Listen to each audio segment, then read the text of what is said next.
Kira, have you heard John isn't coming back and they might even fire him? No.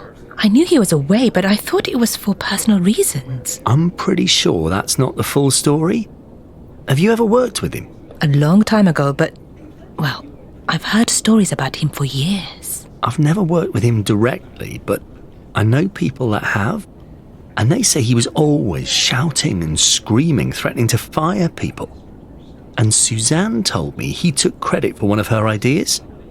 She had this idea for a project and she brought it up at the monthly creative workshop and he liked it, everybody did. But she saw the notes from the meeting and there was no mention of her name anywhere.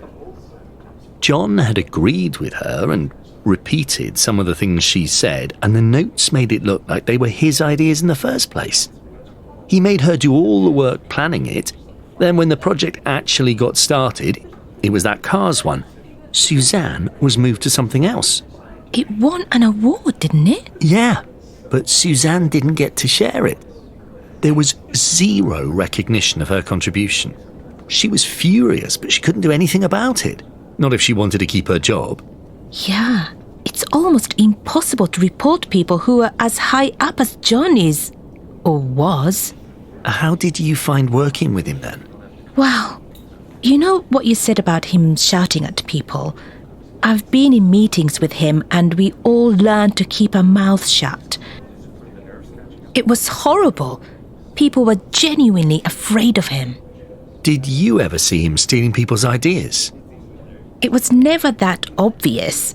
He was a genius. He had incredible vision, but, there was a whole team of people working with him. Not every single idea came from him, and after a while, it's not easy to say, oh, this idea was mine and this idea was yours. For me, the bigger problem was that you could be in his good books, and then suddenly, with no explanation, you were out. And if you were out, life got very difficult. I heard women in particular had a hard time working with him. Yeah, well, like I said, you had to stay in his good books. So if there was a comment that made you feel uncomfortable, you didn't say anything. Did that happen to you? Not to me, no, but we all knew, and no one said anything.